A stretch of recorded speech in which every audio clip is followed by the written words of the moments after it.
ವರ್ಷಾಂತ್ಯಕ್ಕೆ 3 ಬಾಹ್ಯಾಕಾಶ ಯಾನಿಗಳೊಂದಿಗೆ ಗಗನಯಾನ ಭಾರತದ ಮೊದಲ ಮಾನವ ಮಿಷನ್ ಆಗಿರಲಿದೆ ಎಂದ ಇಸ್ರೋ ಅಧ್ಯಕ್ಷ.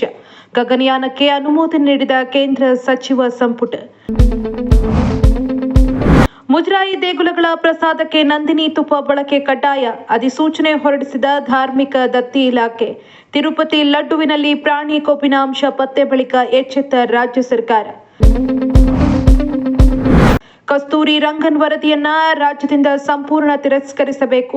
ಇಲ್ಲದೇ ಇದ್ರೆ 16,114 ಚದರ ಕಿಲೋಮೀಟರ್ ಭೂಮಿಯನ್ನ ಪರಿಸರ ಸೂಕ್ಷ್ಮ ವಲಯ ಅಂತ ಪರಿಗಣಿಸಬೇಕು. ಈಶ್ವರ್ ಖಂಡ್ರೆ ಅಧ್ಯಕ್ಷತೆಯ ಸಚಿವ ಸಂಪುಟ ಉಪಸಮಿತಿಯಲ್ಲಿ ಚರ್ಚೆ. ರಸ್ತೆ ದಾಟ್ತಾ ಇದ್ದ ಮಣ್ಣು ಮುಕ್ಕ ಹಾವಿನ ಮೇಲೆ ವಾಹನ ಹರಿದು ಗಾಯ.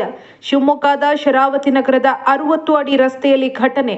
ಹಾವನ್ನ ರಕ್ಷಿಸಿ ಅರಣ್ಯಾಧಿಕಾರಿಗಳ ಸಮ್ಮುಖದಲ್ಲಿ ಅರಣ್ಯಕ್ಕೆ ಬಿಟ್ಟ ಸ್ನೇಕ್ ಕಿರಣ್. ರಾಜ್ಯದಲ್ಲಿ ಇಂದಿನಿಂದ ಮತ್ತೆ ಮಳೆಯಾಗುವ ಸಾಧ್ಯತೆ.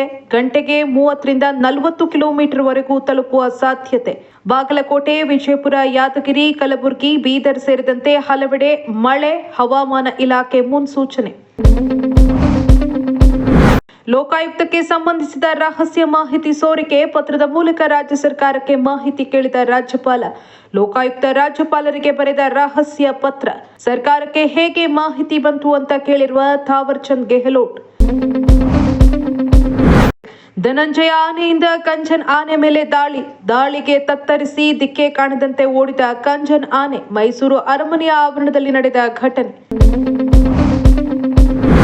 ಅತ್ಯಾಚಾರ ಆರೋಪ ಸುಳ್ಳು, ಪ್ರಜ್ವಲ್ ಪ್ರಕರಣಕ್ಕೆ ಬಿಗ್ ಟ್ವಿಸ್ಟ್. ನಡೆದಿದೆ ಎಂದು ಊಹಿಸಿಕೊಂಡ್ರು, ಅದೊಂದು ಒಪ್ಪಿತ ಕ್ರಿಯೆ. ಪ್ರಕರಣದ ತೀರ್ಪು ಕಾಯ್ದಿರಿಸಿದ ಹೈಕೋರ್ಟ್ ನ್ಯಾಯಮೂರ್ತಿ ಎಂ ನಾಗಪ್ರಸನ್ನ ಪೀಠ.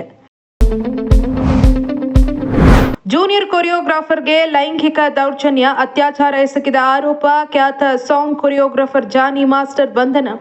16 ವರ್ಷದ ಬಾಲಕಿ ಮೇಲೆ 2020ರಿಂದ ಲೈಂಗಿಕ ದೌರ್ಜನ್ಯ. ಹೈದರಾಬಾದ್ಗೆ ಕರೆದೊಯ್ದು ವಿಚಾರಣೆ ಆರಂಭಿಸಿದ ಪೊಲೀಸರು.